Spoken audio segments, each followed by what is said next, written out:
નમસ્કાર મિત્રો, ફરી સ્વાગત છે તમારું એક નવી વાર્તાની અંદર. તો ચાલો વાર્તા શરૂ કરીએ.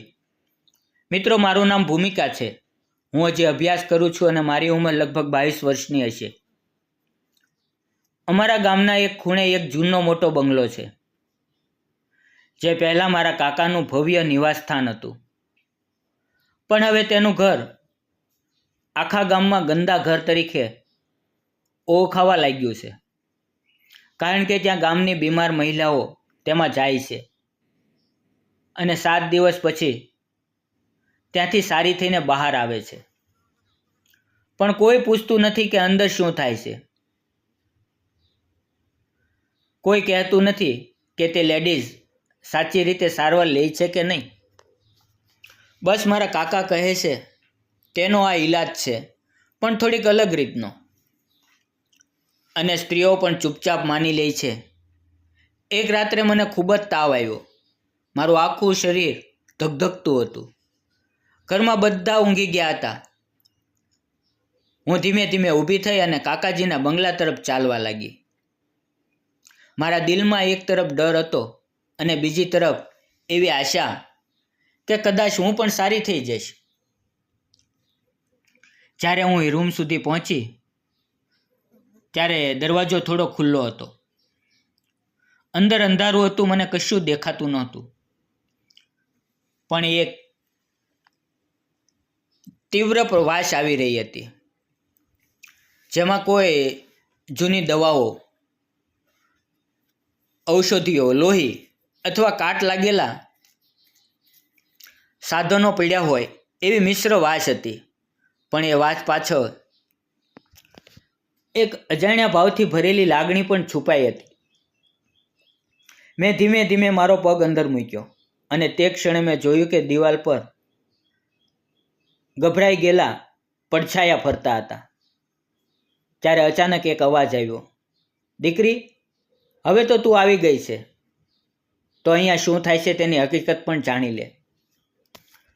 અંધારામાંથી ધીમે ધીમે મારા કાકા બહાર આવ્યા. તેનો ચહેરો હસતો હતો, પણ આંખો કંઈક બીજું જ બોલી રહી હતી. હું ખૂબ જ ગભરાઈ ગઈ. હું ધ્રુજવા લાગી. મેં ધ્રુજતા અવાજમાં કહ્યું, કાકા, હું તો ફક્ત સારું થવા આવી છું. અત્યારે મને ખૂબ તાવ આવે છે. ત્યારે તે હવેથી બોલ્યા, દીકરા, અહીંયા બીમારી શરીરની સારવાર નથી, પણ બેટા વિચારોની છે. આ ઓરડામાં જે થાય છે એ ઈલાજ નથી, પણ પરીક્ષા છે. હું આશ્ચર્યમાં પડી ગઈ. પરીક્ષા? એ શબ્દની વચ્ચે હું ખોવાઈ ગઈ. ત્યારે અચાનક દિવાલનો એક ભાગ ખુલ્યો અને અંદરથી એક મહિલા બહાર આવી. તે નજરે તો સહેજ દેખાતી હતી, પણ આંખમાં એક ભયાનક અનુભવ છુપાયેલો હતો. તેણે મને જોઈ અને મને શાંતિથી કહ્યું કે મેં જે જોયું, જે ભોગવ્યું, એ આજે મને મજબૂત બનાવે છે. અને પછીના 7 દિવસ હું એ ઓરડામાં રહી. દરરોજ એક નવી દિવાલ ખુલતી ગઈ, એક નવી દુનિયા દેખાતી ગઈ. ત્યાં દવાઓ નહોતી કે નહોતા ઇન્જેક્શન, બસ સવાલો, એકલા સવાલો, સત્ય અને એવી અનુભૂતિઓ જે જીવનના મોહને હચમચાવી નાખે.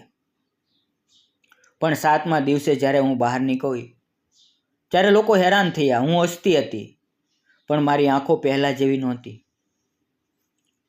કેમ કે એ ગંદા ઓરડામાં ઈલાજ નહીં, એમાં સ્ત્રીઓ પોતાનું સાચું શક્તિરૂપ જોઈ શકે એવા વિચારો હતા.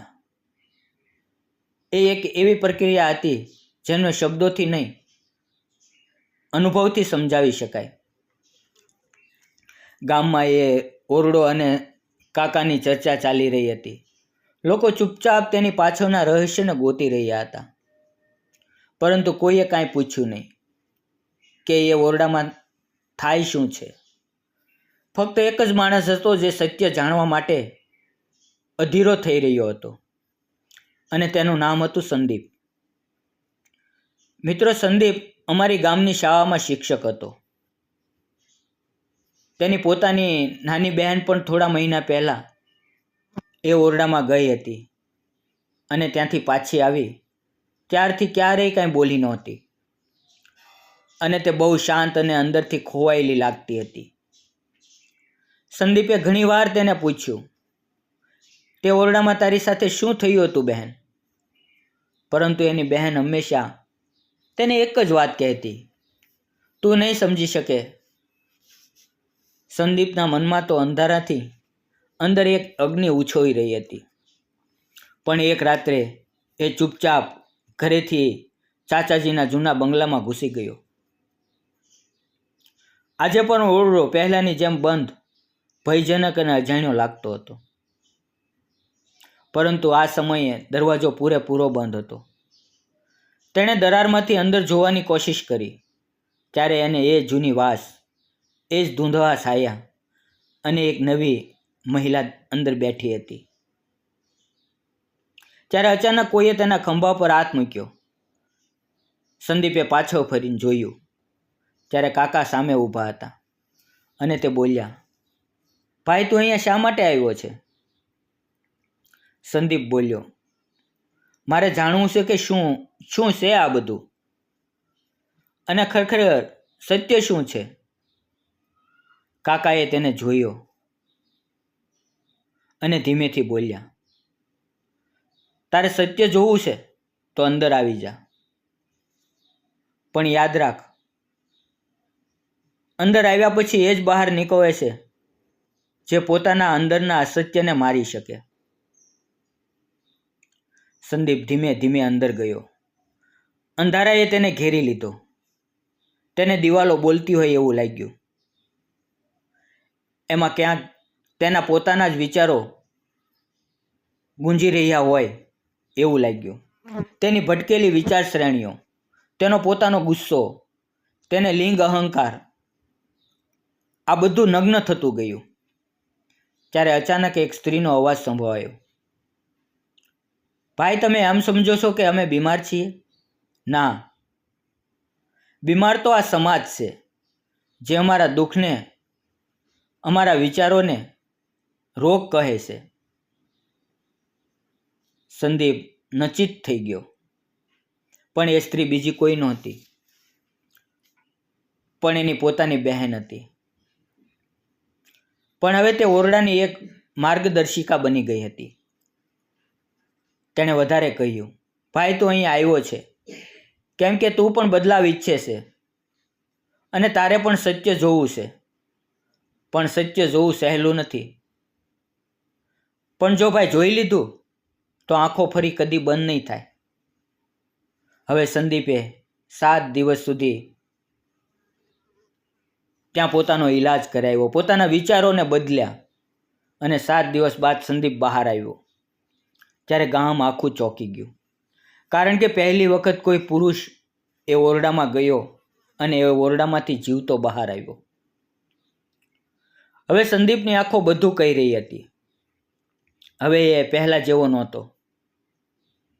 હવે એ દરેક સ્ત્રીની પીડાને સાંભળી શકે એવો બની ગયો હતો. હવે તે સમાજની દરેક ભૂલો, વિચારો સામે પ્રશ્ન ઉઠાવી શકે એવો બની ગયો હતો. જે સદીઓથી મહિલાને ઈલાજના નામે સ્ત્રીઓને કસોટી પર ચડાવતો આવ્યો છે. તો મિત્રો હવે વિચારો કે શું એ ઓરડો ખરેખર ગંદો છે કે એ તો એવું તટસ્થ દર્પણ છે જે સમાજને એની સાચી સુરત બતાવતું રહે છે. કારણ કે ત્યાં તજી દેવાયેલ, ઘરેથી કાઢી મૂકેલી સ્ત્રીઓને સમાજમાં કેમ જીવવું તેવા વિચારો આપવામાં આવતા હતા. ધન્યવાદ મિત્રો. આ વાર્તા સમાજ જાગૃતિ માટે બનાવવામાં આવી હતી. આનો ઉદ્દેશ કોઈને દિલને ઠેસ પહોંચાડવાનો નહોતો. વિડીયો કાલ્પનિક છે પણ ખરેખર સારો છે. ધન્યવાદ મિત્રો.